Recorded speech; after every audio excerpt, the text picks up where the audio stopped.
Well, welcome viewers. Dr. Jason W. Morrison, theologist, otherwise known as Pro-Bricky. There's the Pro-Bricky channel, and there's the Theology channel. Just want to say, guys and viewers, when you come to the point of a breakup, I don't believe that you should, depending on your psyche, all right, everybody's different. Some people need to go racing out and getting somebody else, and some people need to, find self-soothing through somebody else at that point. But what I honestly believe for the dignity of the person that you're with, you should, and for yourself, okay, because you only love other people as much as you love yourself.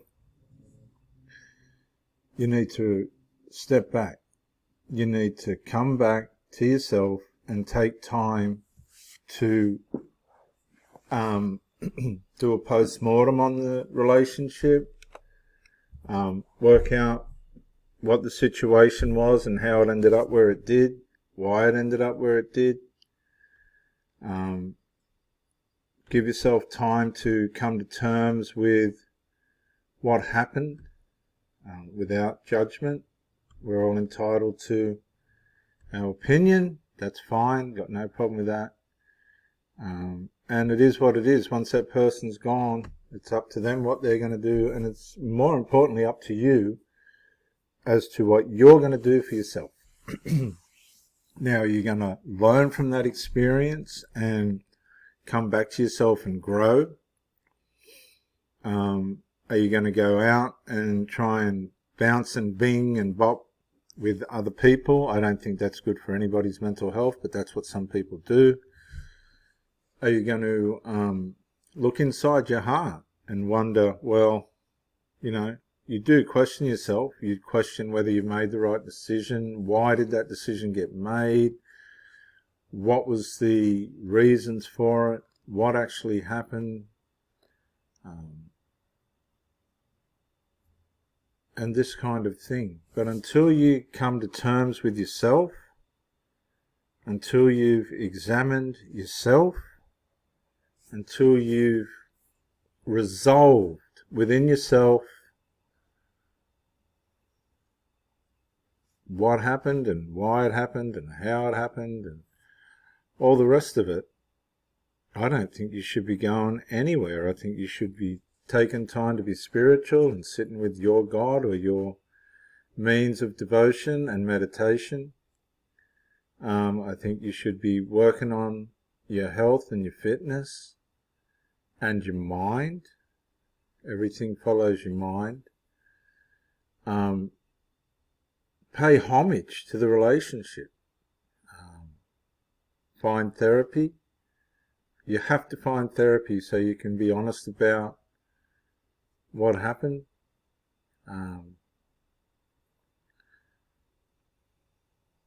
I send a letter of closure, so there's no guessing for anybody, if that helps. But you've got to come back to yourself. You've got to get rid of anything, any animosity, any questions, and wonder how you navigated it to the point where it got. For me, in the end, what happened to me in a way was there wasn't much communication, so I thought I'm going to match that, and my view of that was then there was no communication, and so I was wondering where was all that going. And because it was sort of the last relationship I had was sort of a competition by way of which who could manage the most space, I suppose. Yet we were spending more time together, but I think the time together was something that could have been developed more because we had a pattern together space, and then one side of that got blindsided, and we were just coming here all the time. But you can see, for a lot of blokes, the advice would be to have your girl come to you. That's not necessarily an issue. In fact, that can be of an advantage, because then you're not having to interact with her side of the family, who probably didn't want to anyway. And so there is advantages to that. But if you want things to develop in a healthy way, you want people's opinions and things to be integral and fair. And there's a lot of things that you got to juggle in a relationship to maintain it. And communication's a big thing, and togetherness is a big thing. Also awareness, self-awareness in the way that you present yourself, how you look after yourself, and these types of things. But the post-mortem, you look at the post-mortem and you accept what it was, and you got to, again, you've got to internally examine yourself and what your motives and reasons were, and allow yourself time to heal. That could take, who knows, that could take a long time. And, you know, rushing into other things is usually a sign that there was something wrong underneath anyway. And this is what unresolved does. So I'm a big speaker on unresolved, because unresolved in relationships is what turns people away from them, whatever direction they choose to take. And when you find yourself in a situation where resolve's not being met, that will cause pressure. Pressure needs to steam out. Steam reaches out, doesn't it? And of course, the safety valve will go, as it were. And unresolved's got a way of cornering you in the end. It will find its way of bringing out whatever the issue is. But I think this is the first step. Accept what's happened. Get through that first phase, the acceptance. Number 2, the reflection stage. Number 3, the rumination. And the rumination is probably the longest part of it, because your mind ruminates and you go over and over things, and I guess that's part of the healing journey. And then you've got the questioning stage. You start to question what's going on. And then you start moving into the healing stage. See, healing's not straight away. It takes time before you get to the healing stage. And some people heal by meeting other people. That can be a form of healing. Usually it's a distraction, but it can be a form of healing, and then that becomes a problem in itself. So instead of healing one thing, then you got to heal 2, 3, whatever the body count is, things. And then you've got the humbling part of the healing process, where you really look deep into life and ask yourself, how can I live my life in a way in which that doesn't happen again? Like, you want to have another relationship, but you don't want all that to happen again. And then you start to heal after the humbling.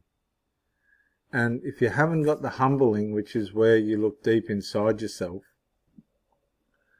you stop and you go deep inside yourself and you take accountability and responsibility for your part. Because nobody goes away without a conscience. Oh no, that's not how it works. There's no victory in a breakup. No, not for anyone. Because that's not the intention at the start. And once you get to the healing phase, then That's by the Spirit then. You just got to go with the Spirit at that point. And once you've come through the healing, humbling stage, then if you've done the work, you've done your mind work, your spirit work, your soul, you've maintained dignity, you haven't just rushed out and done something stupid, then, and only then, I believe, can you truly reach out, if you're led that way, to find somebody else. For me, I've always been a bit of a loner, even as a young kid running the streets of Flemington and Strathfield, at the age of 6 and 7.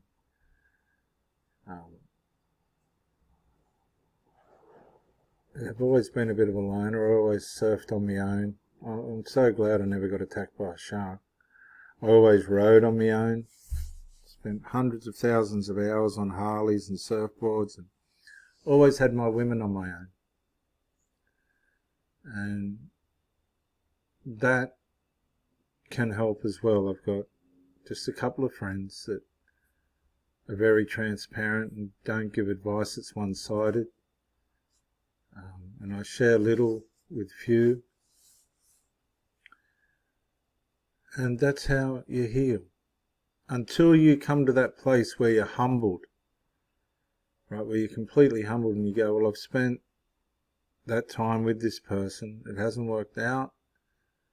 I take accountability for my part and responsibility. And then, excuse me, big day. And then you can start to heal. During this time, you should be, I was always into my hobbies and things and a busy person. And when you're straight and you're not on drugs and stuff, it can be a lot easier. It's more confronting because you're well aware of yourself. So you're still going through your motions and your fitnesses. And see, a lot of people say, well, now it's time to go to the gym. I've always gone to the gym. I've always stayed fit. I've always been mindful, as thoughtful as I can.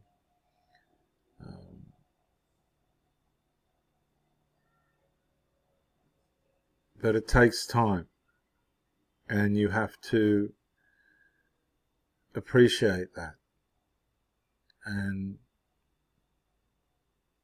that's how it goes. You've got to be wise. I believe there are powers to be that watch. I believe that we end up with, in a way, the universe doing to us and giving to us and taking from us what it will. And we need to be respectful of that. But I believe it's not until you come right back to yourself, right back. Not that you've lost yourself, but there's always a cost. Everything's consequential, even relationships, probably most of all, because you're sharing yourself with somebody that you've chosen to be with. And you have to pay homage to that. You have to. And that's the honour. That's how honour works, despite differences. That's the honour. Despite circumstances. Despite all that. And when you get to the honour stage, I honestly believe that's when you rise. That's when you start to rise. You begin to become magnetic. Again. So that's my take on the process of breakup. I don't think you ever really get fully over breakups. You just take what you've learnt graciously, with grace and gratefulness, and grow from it and give from it, give wisdom from it, what you've learnt, and gain from it. You can gain from loss. Sometimes our biggest losses are our greatest gains. And I hope that helps, viewers. I hope that helps. There's been a lot going on the channels. For those of you that have noticed, trying to pump the information out in the middle of all the other stuff going on. But honour. At the end of the day, you know, people are going to have the shits and people are going to this and that. That's fine. But honour. At the end of the day, if you can sit there and go, oh, well, I can look back with honour, I suppose, given the circumstances. That's the main thing. Responsibility, accountability, humility, reflection, devotion, healing, humbling, honour. This is Reverend Dr. Jason W. Morrison, Theologist, on the Pro Bricky exclusive YouTube channel and Pro One Theologist channel. Thank you for joining me. I pray for all those that might be hurting and stuff. It's life. It's just the way life is, isn't it? There's not much we can do about it. Bye for now.